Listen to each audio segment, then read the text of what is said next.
ब्राह्मण बोले, नारी तुम सौभाग्यशाली हो जो भगवान शंकर की कृपा से तुमने वैराग्यपूर्ण शिव पुराण की कथा सुनकर समय से अपनी गलती का एहसास कर लिया है।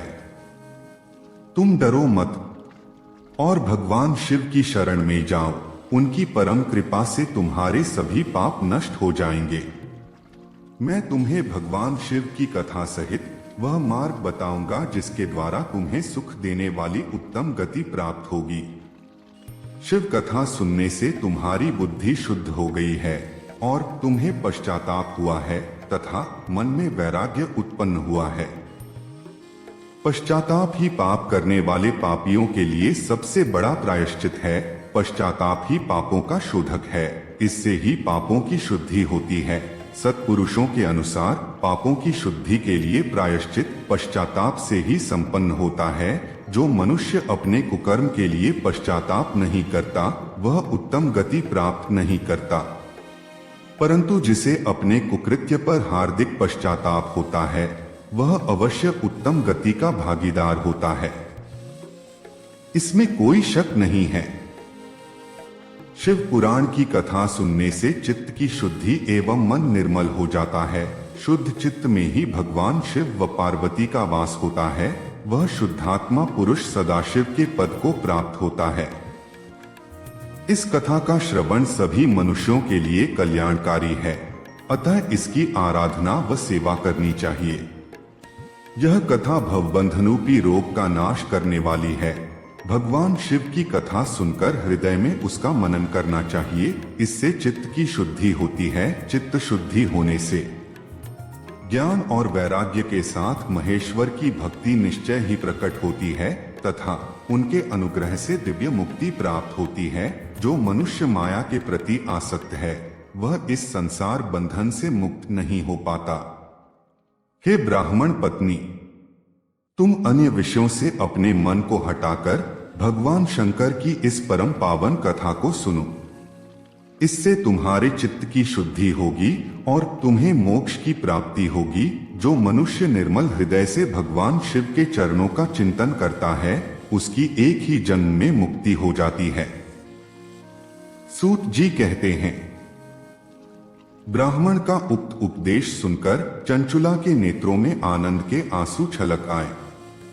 वह हर्ष भरे हृदय से ब्राह्मण देवता के चरणों में गिर गई और हाथ जोड़कर बोली, मैं कृतार्थ हो गई।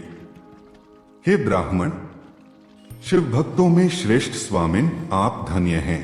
आप परमार्थदर्शी हैं और सदा परोपकार में लगे रहते हैं। साधो, मैं नरक के समुद्र में गिर रही हूँ, कृपा कर मेरा उद्धार कीजिए। जिस पौराणिक व अमृत के समान सुंदर शिव पुराण कथा की बात आपने की है उसे सुनकर ही मेरे मन में वैराग्य उत्पन्न हुआ है। उस अमृतमयी शिव पुराण कथा को सुनने के लिए मेरे मन में बड़ी श्रद्धा हो रही है। कृपया आप मुझे उसे सुनाइए। सूत जी कहते हैं, शिव पुराण की कथा सुनने की इच्छा मन में लिए हुए चंचुला उन ब्राह्मण देवता की सेवा में वहीं रहने लगी। उस गोकर्ण नामक महाक्षेत्र में उन ब्राह्मण देवता के मुख से चंचुला शिव पुराण की भक्ति, ज्ञान और वैराग्य बढ़ाने वाली और मुक्ति देने वाली परम उत्तम कथा सुनकर कृतार्थ हुई। उसका चित्त शुद्ध हो गया। वह अपने हृदय में शिव के सगुण रूप का चिंतन करने लगी। वह सदैव शिव के सच्चिदानंदमय स्वरूप का स्मरण करती थी। तत्पश्चात अपना समय पूर्ण होने पर चंचुला ने बिना किसी कष्ट के अपना शरीर त्याग दिया।